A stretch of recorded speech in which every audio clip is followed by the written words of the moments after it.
రాజ్యాంగం మార్చాలన్న అంశం మీద మీరు ఇప్పుడు మొన్నటి తీసుకున్న స్టాండ్ ఇప్పుడు కూడా కొనసాగుతుందా? 100% కానీ అంత ఏంటో అవే ఇప్పిసపాడు అంత ఆగమాగం ఉన్నావు నువ్వు. లేదు సార్, దళిత సంఘాలు దళిత సంఘాలకి ఏ సంబంధమా? రాజ్యాంగానికి ఏ సంబంధమా? నేను అంబేద్కర్ గారి పేరన్నా తీసుకున్నానే. నువ్వు ఉన్నావు ఆ విలేకరుల సమావేశంలో? ఉన్నా సార్. ఉంటే మరి ఏం మాట్లాడినా? నేను అంబేద్కర్ గారి గురించి మాట్లాడినా? ఆయన మహనీయుడు. రాజ్యాంగాన్ని రచించిన దాంట్లో అంబేద్కర్ ఉన్నాడు కదా సార్. అరే మళ్ళీ అట్లాంటివిందే, మళ్ళీ అట్లా మాట్లాడేందే నాకు అర్థం కాదు. అంబేద్కర్ గారే నేను తగలబెడతాను రాజ్యాంగాన్ని, మరి దాని సంగతి ఏంది? రాజ్యాంగం రాసుకోవడం కాదు కదా, ఎందుకు మార్చమంటావు అడుగు. నీకు తెలుసా? నువ్వు రాయి. ఏం ఛానల్ నీది? ఛానల్ పేపరా? రాయి రాయి రాయవా? నీకు చెప్తా నేను. దేశంలో దళితుల జనాభా 19% పెరిగింది. దళితుల రిజర్వేషన్ 19% పెంచాలి, కాబట్టి రాజ్యాంగం మార్చమంటున్నా. రాయి. తప్ప దేశంలో ఇయ్యాలటి కూడా మహిళలకు రక్షణ లేదు. మగపిల్లలతో సమానంగా ఆడపిల్లలకు కూడా ఆస్తిలో హక్కు ఇవ్వాలి, దాని రాజ్యాంగంలో పొందుపరచాలి. దానికోసం కొత్త రాజ్యాంగం కావాలి. రాయవా సార్? హిజాబ్ ఉండు. కేంద్రం రాష్ట్రాల హక్కులను అన్నింటిని హరిస్తా ఉన్నది. అక్రమ పద్ధతుల్లో రాష్ట్రాల పరిపాలనలో దూరి హరిస్తా ఉన్నది. ఇటువంటి దుర్మార్గమైన పద్ధతులు పోవడం కోసం పటిష్టమైన కొత్త రాజ్యాంగం కావాలంటున్నారు. రాయి. తప్ప చర్చ చేయమన్నా కదా. నేనేం చెప్పినా? డిబేట్ చేయండి దేశం. నేను ప్రతిపాదన పెడుతున్నా. దానికి కొంతమంది వాళ్ళు విలువలు చెప్తే దళిత బంధు పెట్టమంటున్న దేశం అంతా కొత్త రాజ్యాంగం ప్రకారం. తప్ప వద్దంటున్నావా? వద్దంటున్నావా? నువ్వు రాయి. నాది స్పెషల్ బయట కింద చూపెట్టి నీకు దమ్ముంటే ఇక చూద్దాం. దళితుల రిజర్వేషన్ 19% పెరగాలి, దానికోసం కొత్త రాజ్యాంగం రావాలి. తప్పవా? బీసీలు కులగణన చేయాలంటారు, చెయ్యాలి. తప్ప వాళ్ళ హక్కులు అడుగుతున్నారు బీసీలు.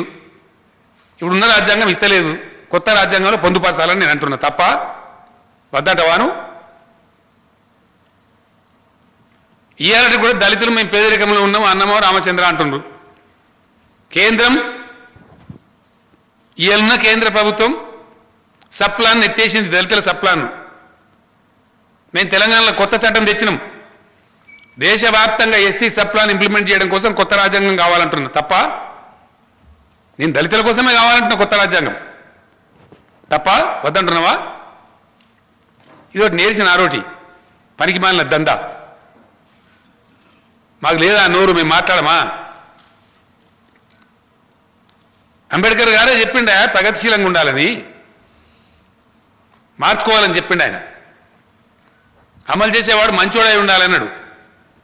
చెట్టు పేరు చెప్పి కాయలు అమ్ముకున్నాడు కాదు, నా పేరు చెప్పి బతుకుడు కాదు, నా స్పిరిట్, అంబేద్కర్ గారి యొక్క స్పిరిట్ ఇంప్లిమెంట్ కావాలని చెప్పిండు ఆయన. ఉందా ఇలా దేశంలో అంబేద్కర్ గారు చెప్పిన స్పిరిట్ ఉందా?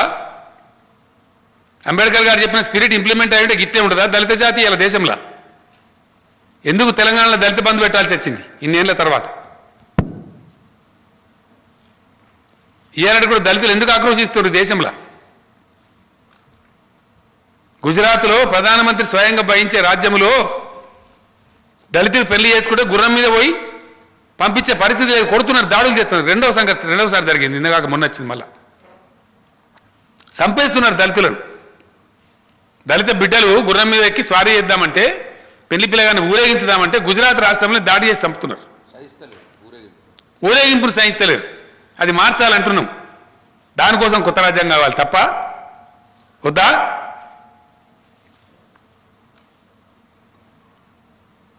అందరికి రక్షణ ఉండాలి దేశంలో, అందరికి సమాన హక్కులు ఉండాలి, అందరికి సమాన బాధ్యతలు ఉండాలి.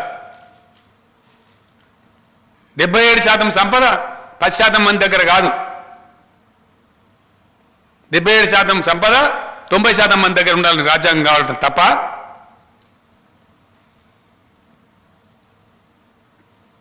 అంతర్జాతీయ ట్రక్కు స్పీడు రాయి నీకు దమ్ముంటే. అంతర్జాతీయ ట్రక్కు స్పీడు 105 కిలోమీటర్లు మన దేశం ట్రక్ యావరేజ్ స్పీడ్ 48 నుంచి 55 కిలోమీటర్లు. మన దేశంలో కూడా హైవేస్ రావాలి, పెరగాలి, ఇన్ఫ్రాస్ట్రక్చర్ రావాలి, మన దేశ ప్రగతి కూడా 105 కిలోమీటర్లు పోవాలని కొత్త రాజ్యాంగం కావాలంటున్నా తప్ప మన దేశ goods rail speed average speed 57 కిలోమీటర్లు, బయట 115 కిలోమీటర్లు అంతర్జాతీయ యావరేజ్. మనకు కూడా అట్లాంటి గూడ్స్ ట్రైన్స్ కావాలంటే కొత్త రాజ్యాంగం కావాలంటున్నా తప్ప అమెరికా కన్నా గొప్ప ఆర్థిక శక్తిగా ఎదిగేటువంటి వనరులు, వసతులు, యువత ఈ దేశంలో ఉంది. ఆ శక్తిని సమ్మిళితం చేసి అద్భుతమైన ప్రగతి వైపు ఈ భారతదేశాన్ని నడిపించేటువంటి రాజ్యాంగం కావాలంటున్నా తప్పవా వద్దా? ఈ దేశం బాగుపడద్దా? మన పక్కనున్న చైనా లాగా మన దేశం కూడా బాగుపడాలి అంటున్నాను నేను. దానికోసం అవసరమైన కొత్త చట్టం, కొత్త స్ఫూర్తి రావాలి. ఎన్ని రోజులు ఉందాం ఈ ముక్కిపోయిన బతుకులో? ఈ శిప్ప పట్టుకొని సంఘం తిరిగిలాగా ఎన్ని రోజులు తిరుగుదాం? దానికోసం రావాలి కొత్త రాజ్యాంగం తప్ప ఎక్కడితో కాదు కదా. నీ కళ్ళ ముందు జరిగిన చరిత్ర నువ్వు లేవా తెలంగాణలో? నేను చెప్పిన తెలంగాణ వస్తే తెలంగాణ బాగుపడతాను, బాగుపడలే అయ్యాలా? ఎన్ని రకాలుగా బాగుపడే తెలంగాణ కనబడతలేదా? తెలంగాణ లాగా భారతదేశం కూడా మారటానికి, పరివర్తన చెందటానికి కొత్త రాజ్యాంగం కావాలంటున్నా తప్ప వద్దా? ఎట్లా మారిందా తెలంగాణ? 10లో 9 జిల్లాలు వెనుకబడ్డ జిల్లాలు అని రాసి ఉండే ప్లానింగ్ కమిషన్ ఆఫ్ ఇండియా. 10లో 9. ఇవాళ ఎందుకో మరి పర్ క్యాపిటల్ ఇన్కమ్లో తెలంగాణ ముందంజ ఉన్నది, పర్ క్యాపిటల్ పవర్ యూజ్లో తెలంగాణ ముందంజలో ఉన్నది. దేశంలో గ్రామాలు, క్లీన్ గ్రామాలకు 7కి పై చేస్తే 10కి పై చేస్తే అలా 7 తెలంగాణకే వస్తున్నాయి. మేం చెప్పే లెక్కలు కాదు కదా, పార్లమెంట్లో కేంద్రం చెప్పే లెక్కలు. ఇండియా మొత్తం ఇట్లా తెలంగాణ లెక్క కావాలంటున్నా, దానికోసం కొత్త కానూన్ రావాలంటున్నా వద్దా? ఎందుకు వద్దండి నాకు అర్థం కాదు. सीएम साहब, आपके जो विरोधी हैं, जो विपक्षी हैं, वो ये सवाल उठा रहे हैं कि इससे पहले भी तो जो मुख्यमंत्री साहब जो सवाल उठा रहे हैं, जो खामियां गिना रहे हैं मोदी सरकार में, वो तो पहले भी थी. ये कृपा करके आप मास्क निकाल के बात करें. जो आपके विपक्षी हैं या विरोधी हैं या यूं कहें कि बीजेपी के जो लोग हैं, जो आप यहाँ भाई देखा ऐसा है, तेलंगाना जहां तक तेलंगाना राज्य का सवाल है, यहाँ भाजपा का कोई आता पता है ही नहीं है, उसको हम विपक्ष मानते ही नहीं है. नहीं, समझ गए बात आप? सर सवाल ये है कि वो ये कोई सवाल ही नहीं है इसके बाद में. आपसे और क्या सवाल है? 2-4 लोग हैं बेचारे काम कर रहे, करने दो. नहीं, जो आप सवाल अभी उठा रहे हैं, जो खामियां गिना रहे हैं मोदी अरे हम सरकार देश में, के वो लिए तो उठा पहले रहे भी भाई, था. तेलंगाना के लिए थोड़ी उठा रहे. जो देश भर में मोदी सरकार चला रहा है वो गलत रवैया चल रहा है, तो उसके बारे में हम उठा रहे. क्या गलत है? यहां भी बीजेपी को पिल्ले पल्ले होंगे तो बोलो उसको सही जवाब दो, बोलो चर्चा करो, बोलो कौन मना कर रहे हैं? సార్ హిజాబ్ పేరుతోటి ఒక సామాజిక వర్గానికి చెందిన విద్యార్థుల్ని విద్యకు దూరం చేసేటువంటి కుట్రకు తెరలేపారు సార్. దీనిపై ప్రధాని మౌనం వహించడానికి మీరు ఎట్లా అర్థం చేస్తారు? ప్రధానంగా మొత్తం దేశమే మౌనం వహిస్తుంది. చాలా దారుణం, మంచిది కాదు అది. ఈ అంతర్యుద్ధాలు ప్రేరేపిస్తే ఏమైతుంది? దయచేసి ఆలోచించండి please, for God sake. You leave aside politics. ఎవడో గెలుతాడు, ఎవడో పోతాడు, ఎల్లే గెలుతాడు, మళ్ళీ వెళ్తాడు. కర్ణాటకలో ఆ పాఠశాలలో చెలరేగేటువంటి దౌర్భాగ్యం దేశవ్యాప్తంగా వస్తే ఈ దేశం గతేంది? ఎందుకు అది వాంఛనీయమా? అది ఆలోచించమని నేను కోరుతున్నా దయచేసి. దాన్ని ప్రోత్సహిస్తామా ఈ ధర్మం పేరు మీద, మతం పేరు మీద? ये गलत बात है, बिल्कुल गलत बात है. जब भी चुनाव आता है तो सरहद पे कुछ गड़बड़ पैदा करो, युद्ध करा दो या कुछ करा दो, या धर्म के नाम पे बहकाओ, भड़काओ और जनता को भावुक बना दो, वोट कमा लो. क्या ये तरीका है? इस प्रकार का राजनीति बंद होना चाहिए, बिल्कुल बंद होना चाहिए. ये देश के हित में अच्छा नहीं है, बिल्कुल नहीं. आगे चल के पता चलेगा, इसका नतीजा बुरा निकलने वाला है, अच्छा निकलने वाला नहीं है. इस पे मैं एक बात और भी आपको कहना चाहूंगा. कुछ अन्य देशों ने हमारे बारे में एक कमेटी डाला. अगर हिंदुस्तान भी जाग उठा, क्योंकि यहां पे भी बड़ा आबादी है, 140 करोड़ है, अगर ये लोग कभी सुधर गए, कभी अवेकन हो गए, तो पॉसिबल थ्रेट्स क्या है? उन्होंने रिपोर्ट दिया भाई ये मजहब के नाम पे, जातिवाद के नाम पे लड़ रहे, ये हमारे बराबर में कभी नहीं आ सकते बोलती थी। क्या यही रहना चाहिए? ये देश को बदलना चाहिए, हमारे देश को विकास के ओर जाना चाहिए, या धर्म के ओर पे गली गली में, गांव गांव में, तालुका तालुका में लड़ते सड़ते रहना चाहिए क्या? ये गलत बात है, हम तो साफ कह रहे हैं। సార్ మమతా బెనర్జీ గారు బీజేపీ ఒక్క రఫేల్ అమ్మ చాలా ఉన్నాయి నా దగ్గర, అవన్నీ వరుసపడి చెప్తాం.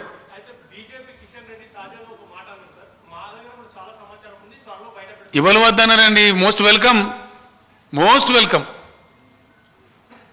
మేము 100% చెప్తున్నాం కదా, మోస్ట్ వెల్కమ్. నీ సమాచారం కాకపోతే నువ్వు దునియా చేసుకో, నువ్వు పిల్లి మొగ్గలు వేసుకో, ఇవ్వలద్దంటుండే. మేము కూడా పవిత్రంగా ఉండాలని కోరుకుంటాం కదా 100%. సార్ బంగారం కాక తేలితే కదా నిజమైన బంగారం మీద, సొక్కం బంగారం మీద తేలేది. రావాలా, 100% రావాలా.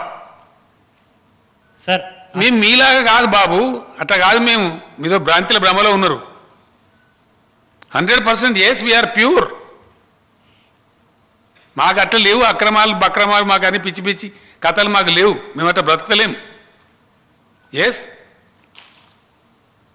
We are upright. సార్ అస్సాం ముఖ్యమంత్రి పశ్చిమ బెంగాల్లో గవర్నర్ వైఖరికి నిరసనగా మమతా బెనర్జీ బీజేపీయేతర సీఎంల మీటింగ్ పెడతామని కొద్దిసేపటి క్రితమే స్టాలిన్కి కాల్ చేశారు. నేనేమంటున్నా అంటే invitation- వ్యవస్థనే మంచిగా పనిచేస్తలేదని చెప్పి సర్కారీ కమిషన్ కానీ మరొకరు కానీ ఘోరంగా చెప్పిండ్రు. అసలు ఈ వ్యవస్థ ఇట్లా ఉండకూడదు, వీళ్ళు చాలా ఇబ్బందులు పెడుతున్నారు, మంచిది కాదని కూడా చెప్పిండ్రు. మరి ఈ బీజేపీ గవర్నమెంట్లో గవర్నర్ల వ్యవస్థ ఇంకింత ఎక్కువ దుర్వినియోగం అవుతా ఉంది. చాలా దురదృష్టం. తప్పకుండా దాని మీద ఆలోచన జరగాల్సింది. ఎందుకంటే ఉత్తరాఖండ్లో కూడా గవర్నమెంట్ బర్తరఫ్ చేస్తే హైకోర్టు తీర్పు ఇచ్చింది అక్కడ కరెక్ట్ కాదని చెప్పి, మళ్ళీ రిస్టోర్ చేసింది గవర్నమెంట్. కాబట్టి గవర్నర్ వ్యవస్థ దుర్వినియోగం జరగడం అనేది ఏ రకం కూడా మంచిది కాదు. ఎవరికి వాళ్ళు వాళ్ళ గౌరవంగా బతకాలి. నేను స్టాలిన్ గారి ట్వీట్ నేను కూడా చూసిన. రాజ్యాంగ పదవులలో ఉన్నవాళ్ళు అంత సంయమనం పాటించాలి, ఓపిక అవసరం, ఒకరినొకరు గౌరవించుకోవాలి, అట్లా ఉండాలి. అంటే బీజేపీయేతర ముఖ్యమంత్రుల సమావేశం ఏర్పాటు చేశారు సార్. మమతా బెనర్జీ స్టాలిన్ కూడా కాల్ చేసి ఇన్వైట్ చేశారు. మీకేమన్నా నాకు ఇప్పటివరకు సమాచారం లేదు, ఉంటే ఆలోచన చేద్దాం. సార్ మీరు నిన్నటువంటి కాంగ్రెస్ ను సపోర్ట్ చేస్తారు కాబట్టి నేను టీఆర్ఎస్ కాంగ్రెస్ సపోర్ట్ చేస్తలేను, రాహుల్ గాంధీ మీద చేసిన నిందను ఖండిస్తున్నా. Neither I'm supporting Congress Nar I'm supporting anybody. Sorry, మీరు చేసిన కామెంట్లతో నేను ఏమంటున్నా అంటే అది ఏదో ఎవరికి పడితే వాడు ఏదో అనుకుంటాడండి. నేను స్ట్రేట్గా చెప్తున్నా కదా, నిజాయితీగా ఈ దేశంలో ఒక పౌరునిగా ఇది పద్ధతి కాదు అని నేను మాట్లాడుతున్నాను. ధర్మం కాదు, పద్ధతి కాదు. నేను ఏమంటున్నా అంటే నువ్వు విధవాను, అసమర్థును, అవివేకమను, శాత కాదను, అట్లా ఉంటుంది. కానీ ఇదేం పద్ధతి అండి? ఇది గట్లా మాట్లాడచ్చునా? అదేం పద్ధతి? ఎవ్వరు చేసినా దుర్మార్గమేనండి. అది ఎప్పుడు చేసినా ఎవరు చేసినా అది పద్ధతి కాదు. రాజకీయాల్లో అనుసరించాల్సిన పద్ధతి అది కానే కాదు. అది ఖండనీయం, దుర్మార్గం. దాన్ని సహించడం అనేది మన దేశానికి మంచిది కాదు, మన సమాజానికి మంచిది కాదు. సార్ ఇదే విషయం మీద బీజేపీ వాళ్ళు అంటున్నారు, తెలంగాణ ఉద్యమం సమయంలో కేసీఆర్ కూడా సోనియా గాంధీని అవమానించే విధంగా నేను అసలు ఇండియాలో మాట్లాడలేదు. ఇటలీ బొమ్మ అనే ఇట్లా నేను ఎవరు మాట్లాడలేదు, వాళ్ళు విమర్శిస్తున్నారు. నేను అసలు మాట్లాడలేదా బాబు, నాకు ఆ భాష రానే రాదు. నేను హార్ష్గా మాట్లాడతా, కోపానికి వస్తే ఉన్నది చెప్పడానికి గట్టిగా మాట్లాడి చెప్తాం. కానీ ఈ దుర్మార్గమైన నిన్న అస్సాం ముఖ్యమంత్రి మాట్లాడిన దుర్మార్గం నా జీవితంలో కూడా నేను మాట్లాడే అటువంటి అవసరం కూడా లేదు మాకు. అర్థం కాలేదండి. ఆమెకి ఎందుకు, ఆమె నిన్నగాక మనం మంచిగా గెలిచింది ఆమె. సార్ ఇక్కడ sir I'm Ravikanth Reddy from the Hindu sir. మీ స్పీచ్లో ఒక మాట అన్నారు, this country will not survive if BJP continues అని. This country will not survive if BJP continues to be in power. This country will be ruined. Yeah, that's what, it will not survive as well. No, ruined. Yeah, ruined sir. Okay, so దానికి are you willing to work with Congress, with whom you have been, maintaining quite a distance? See, I cannot predict anything like that. All forces have to unite and shunt out BJP. इनको भगा दो पहले, बाद में जो होता process में जो होता कौन किससे काम करता, कौन क्या काम करता, वो बात अलग है. Please understand, right mister Ravikant, I think you are senior journalist, please understand. इसमें से ఈ చిల్లర రాజకీయాల నుంచి అర్థాలు తీసి వీనికి వానికి ముడిపెట్టి వానికి గాది కాదండి. నేను మాట్లాడి చాలా పెద్ద బ్రాడ్ ఎజెండా. ఈ దేశం ప్రాసెస్లో ఏమైతే ఎవరికి తెలియదు, ఎవరు ఏం చేస్తారో తెలియదు. ఎవరో ప్రధానమంత్రి కావడం కోసం పనిచేయడం దుర్మార్గం అండి, అది కాదు. No, that should not be the agenda. Yes, ఈ దేశంలో పుట్టినాం కాబట్టి, ప్రజా జీవితంలో ఉన్నాం కాబట్టి, స్పందించే గుణం ఉంది కాబట్టి, మంచి జరగనప్పుడు దాన్ని ఖండించు, నేషనల్ ఎజెండా సెట్ చేయి. ఇవి అయ్యేది జరిగేది జరుగుతుంది. ఎవరు కలుస్తారు, ఎవరు ఏం మాట్లాడతారు, అదంతా జరుగుతుంది process. What will happen let us see. We cannot predict anything now. అవి ముడిపెట్టి అవి ముందరికి తెచ్చి మిగతా చేయడం అనేది కరెక్ట్ కాదు. అసలు సంగతి ఏంటంటే నేను మాట్లాడింది బీజేపీ దౌర్భాగ్యంగా పరిపాలన, బీజేపీ పరిపాలన జరుగుతున్న అరాచకం. Let us debate that. అది that should take the centre stage. Thereafter what will happen, who will unite, who will not unite, who will disunite, that's altogether different story. Because different political parties, different people are pursuing in their own method. A time may come. అన్నిటిని మించి brother నేను ఏమంటున్నాడు, దయచేసి మీకు ఒక సూత్రం చెప్తాను. తెలంగాణ కోసం నేను ఉద్యమం ప్రారంభించిన నాడు మేము ఒక పందా వేసుకున్నాం. మేము వ్యక్తులను, గ్రూపులను, పార్టీలను పర్స్యూ చేయలే, ప్రజలను పర్స్యూ చేసినాం, ప్రజలను కదిలించినాం. ప్రజా కదలికలు వచ్చినాడు పార్టీలు, నాయకులంతా మోకాల మీద దొరుకుతారు దాన్ని ఎంబడబడి. మీరు కళ్ళారా చూసినారు, మీరు నేనే సాక్ష్యం. రవికాంత్ రెడ్డి గారు, నేను కఠోరమైనటువంటి సమైక్యవాదిని, సమైక్య రాష్ట్రంలోనే సమగ్రాభివృద్ధి అని చెప్పిన చంద్రబాబు నాయుడు జై తెలంగాణ అనలే, సిపిఐ పార్టీ అనలే, ఇంకా ఎన్నో పార్టీలు అనలే. ఎందుకు? జనం కదిలింది కాబట్టి. ఇప్పుడు కూడా దేశంలో కదలాల్సింది ప్రజలు, కదిలించవలసింది ప్రజల్ని, పార్టీలను, నాయకులను కాదు. ఆ ప్రయత్నం ప్రారంభం అవుతుంది, మీరు చూడబోతారు. మాట్లాడేవాడిని మాట్లాడుతున్నారు, మీ ముందరకు వస్తుంది. అది నేను ఊరికే చెప్తలేను, నేను అంత ఈజీగా చెప్పా కదా. Don't be impatient. దేశములో రాయాలి మీరు, గొప్ప మాట చెప్తున్నాను నేను. And it will happen, I'm telling you. ఒక దేశం ప్రబలమైన మార్పు జరగాలంటే కదలవలసింది దేశ ప్రజలు, కదిలించవలసింది కూడా దేశ ప్రజలనే.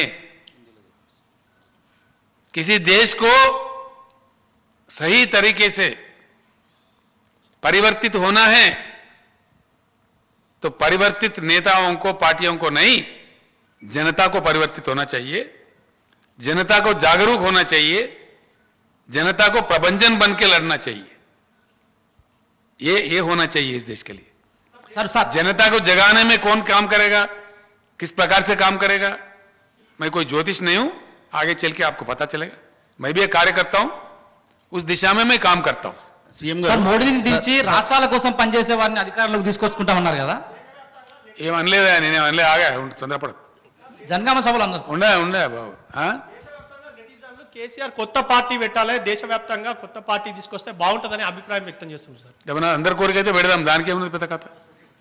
సీఎం గారు, పెడదామండి, అట్లా అంత అవసరం ఏర్పడితే తప్పకుండా పెడదాం. ఎందుకు పెట్టకూడదు? కేసీఆర్కి దమ్ము లేదా, అధికారం లేదా?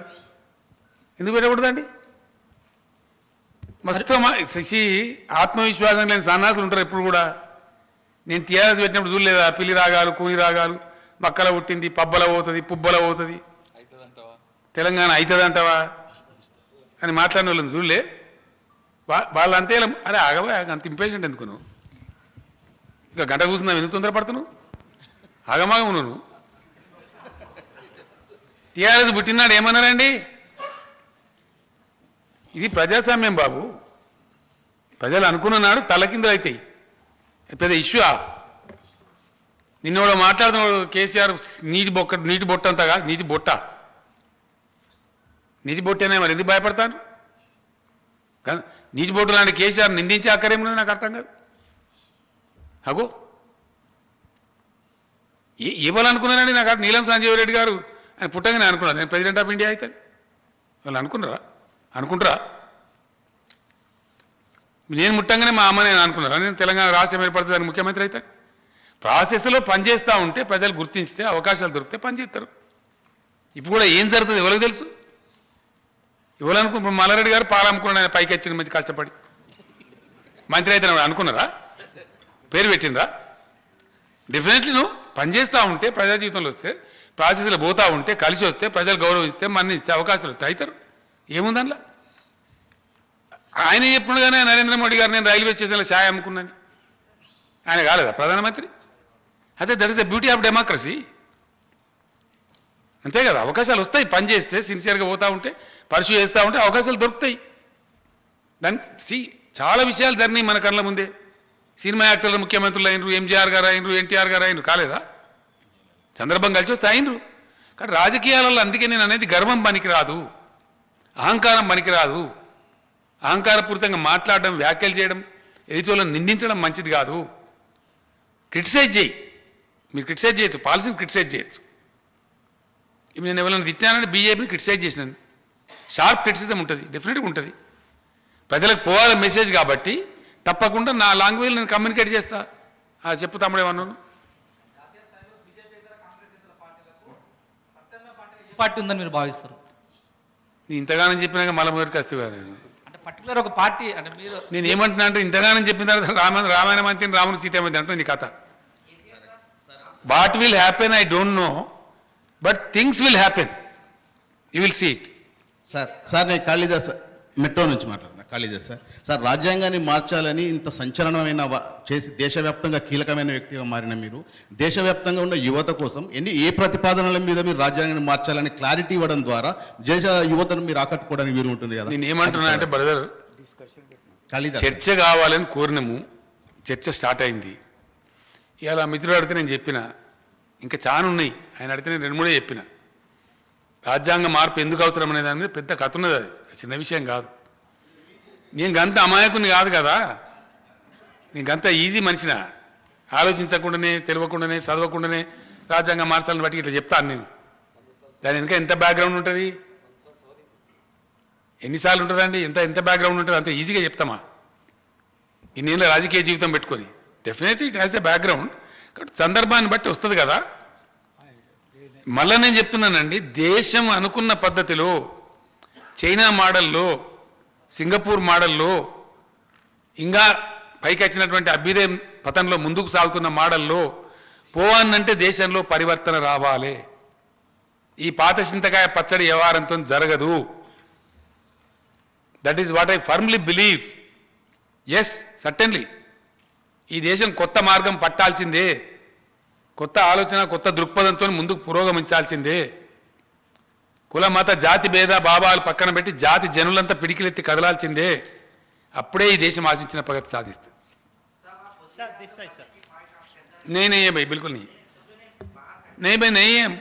अरे मैं काट दिया ना आपके बात को, खत्म करो वहीं पे. Sir, this side, sir. Ashish Desai, sir, from India Today. This corner, sir. Yes, please. Sir, just wanted to understand, previously in your previous press conference, particularly during 2019 general election, before general election, you met several chief ministers and party president, and the whole idea was a non-Congress, non-BJP front.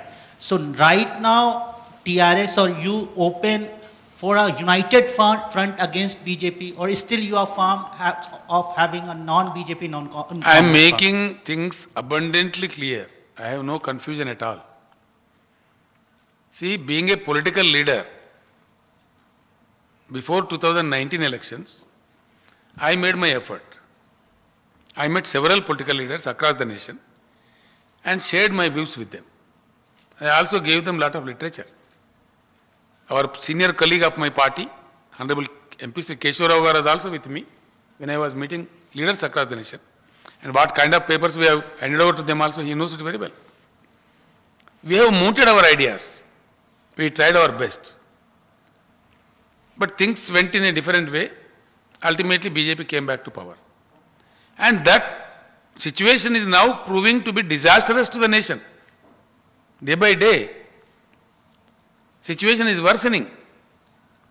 Country is fully filled with religious emotions, which is not desirable, which is uncalled for, which is unwanted, which is not good for the country. So henceforth, I am appealing to all the people, Please rise.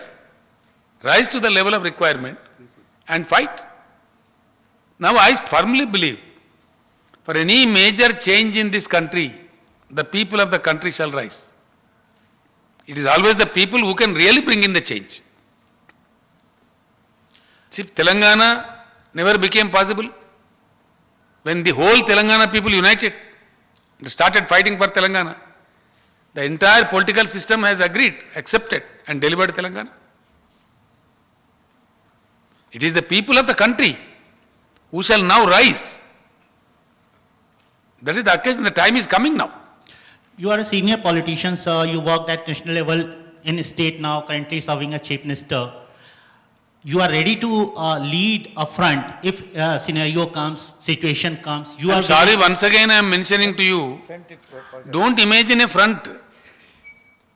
People shall become the front. It should be people's front, not XYZ. I told in the public meeting yesterday at Bhongir that Mamata Bahan, she called me. We had a discussion over the phone. She invited me to Bengal or she said, I will come to Hyderabad, mujhe dosa khilao. I said, most welcome. She may come any time. We are discussing, it's a big issue. What you are touching is a big issue. There are so many political leaders across the nation. Mr. Uddhav Thackeray also, they are waiting for me. I have to go to Mumbai. Once this Ramanuja kind of function is over tomorrow, I think I may go to Mumbai anytime.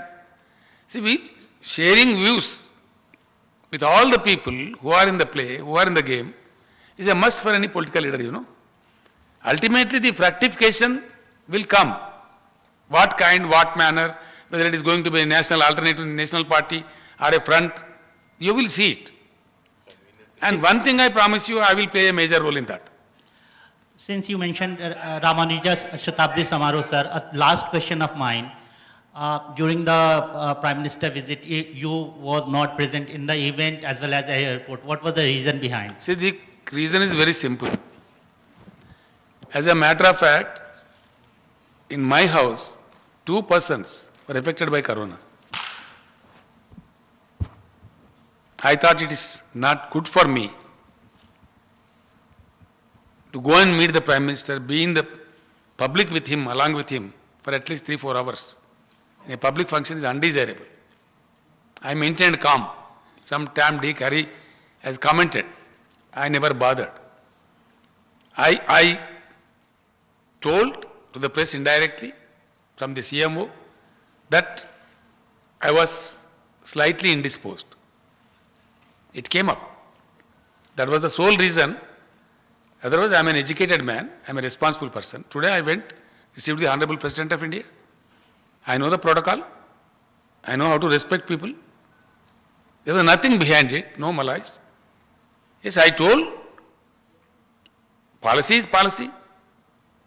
Respect is respect. Protocol is protocol. हर चीज अपने अपनी जगह है. Sir ఇప్పుడు thank you. Sir విద్యుత్ draft బిల్లులో సబ్సిడీలు ఎత్తేయాలని ప్రతిపాదించారా sir ఇక్కడ సార్? విద్యుత్ డ్రాఫ్ట్ బిల్లులో సబ్సిడీలు ఇవ్వద్దు రాష్ట్రాలని ఏమైనా ప్రతిపాదన చేశారా సార్? మీరు అన్నారు సబ్సిడీలు ఇవ్వద్దు. మీ చదువు రేపు కాగితాలు మీకు ఇచ్చినాక నన్ను ఎందుకు కడుతుంది? నువ్వు చదివితే నీకు ఏమర్థమైతే నువ్వు ఆలోచించుకో. సబ్సిడీలు ఇవ్వడం అనేది రాష్ట్రాలకు మీకు ఇచ్చినాం కదండి, చదువుకోండి దయచేసి. అని ఉన్నది భయ్, ఏమున్నదో చదువుకో. ఫైట్ చేస్తున్నారు కార్మికులు, సింగరేణిని రక్షించుకోవాలా. గతంలోనే నేను ప్రతిపాదన పెట్టినా, నీకు అంత ఇష్టం లేకపోతే నీ వాటా పైసలు కూడా కడతాము, వెళ్ళిపోని కూడా చెప్పినాం. 49% కేంద్రానికి అయితే వాటా ఉందో, నువ్వు డిజిన్వెస్ట్మెంట్లో భాగంగా మాకు ఏ తెలుసుకొని మేము కొనుక్కుంటాం, మా రాష్ట్రం నుంచి డబ్బులు కూడా కడతామని చెప్పినాం.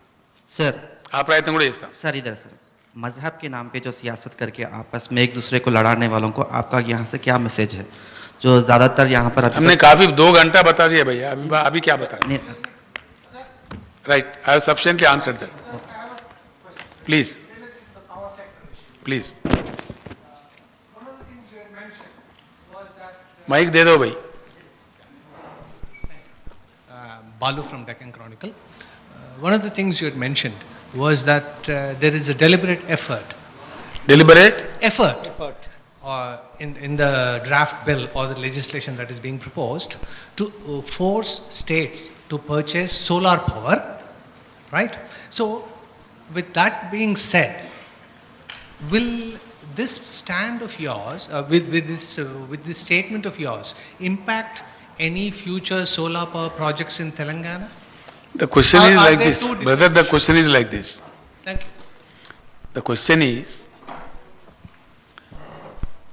first of all, one should think of providing power to each and every household of India. Shall I say one thing? You also lived in Telangana. You are also a victim of a misrule of the combined state of Andhra Pradesh. Even I was a victim too. We were suffered for 30 long years. What happened? What magic was done by Mr. KCR? Please tell me.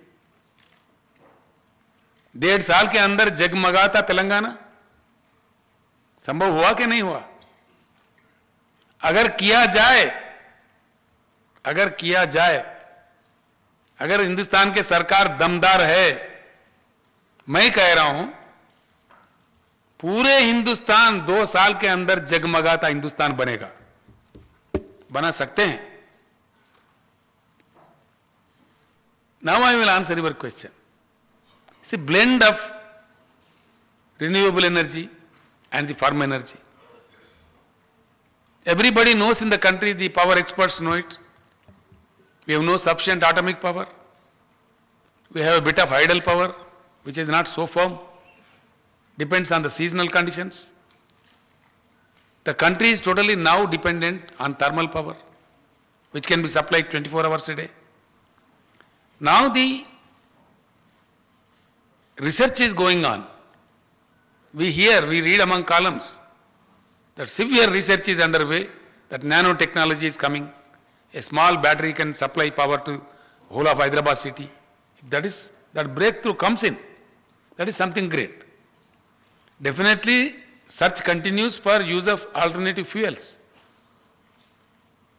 It is proposed in the international conferences, it is proposed in the strategic development goals by the UNO that clean power shall be used, because the emissions which are released in the process of producing this thermal power and any other power, global warming is rising. With that concern, experts have advised to go for renewable energy, clean energy. Effort is afoot. Even Telangana, we had only 10 megawatts of solar power. Today we are at the rate of 4,000 megawatts of solar power. The effort will continue. It will no way hamper. My allegation against the government of India is that they are trying to corporatize, privatize the whole power sector. They are more interested in handovering the distribution companies to the private people. That is what we are condemning. Sir? Malaysian Garu? Sir, here. Some senior journalist is here.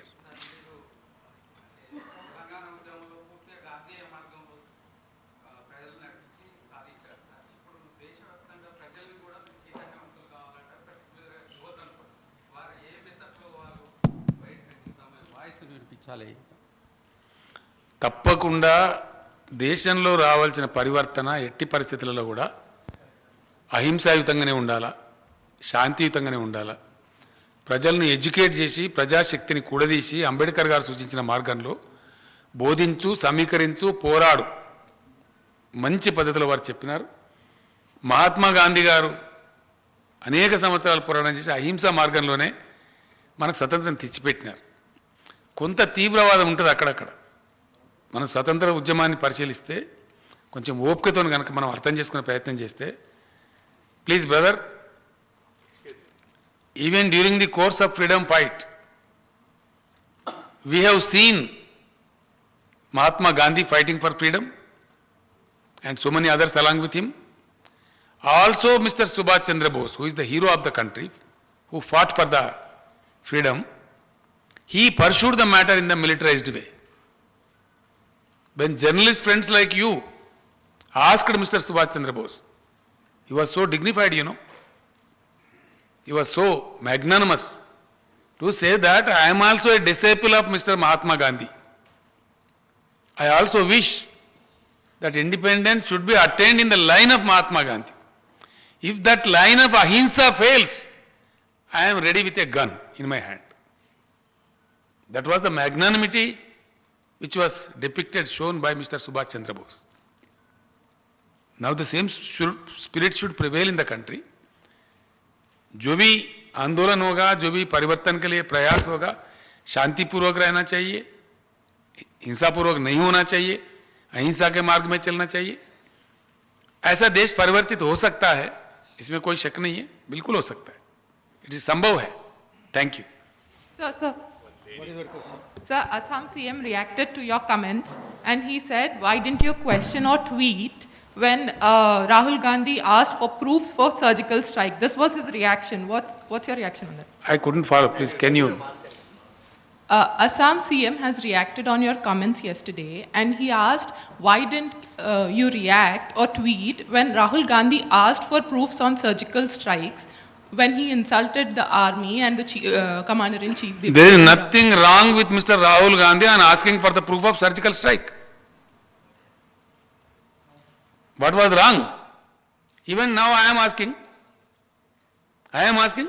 Come on, let the government of India show. It is the responsibility. There are apprehensions among the people. BJP makes mispropaganda, false propaganda. That is why people are asking for a proof. And in democracy, you are not a monarch. You are not a king. Rahul Gandhi, in the capacity of being the president of All India Congress Committee and MP, he has a right to ask. You reply or keep quiet. You are not supposed to abuse in the way the Assam Chief Minister has abused. I am sorry. We are condemning the way the Chief Minister of Assam has abused Mr. Rahul Gandhi. I am condemning that. And I continue to condemn it. What is wrong with Mr. Rahul Gandhi if he is asking for a proof on surgical strike made by the Indian Army? Definitely political stunt. More than half of India believes that. There is a popular apprehension. Because what is happening in this country, whenever there is an election in a state, there is some disturbance on the border and it is projected in a very heavy manner.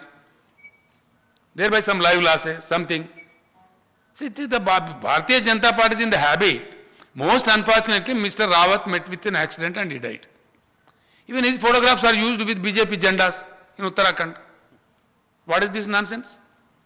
How do we understand? It is such a third-class party. National flag ఉండాలా అలా BJP party పెట్టి మీరు చూసినారు కదా టీవీలలో వచ్చింది కదా, నా మాట కాదు కదా, అందుకోసం అడుగుతున్నాడు ఆయన. తప్పేంది? And Bharatiya Janata Party wants to use the surgical strike to meet its political ends. Then mister Rahul Gandhi and everybody, even myself will question. Why not? Country will question. Border पे सरहद पे कोई लड़ रहा है तो हमारे जवान लड़ रहा है, मर रहा है तो हमारा आर्मी लड़ रहा है, हमारा आर्मी मर रहा है, उसका क्रेडिट आर्मी को जाना चाहिए, आर्मी को हम सबको सल्यूट करना चाहिए. क्यों भाजपा को क्रेडिट मिलेगा भाई? समझ में नहीं आता.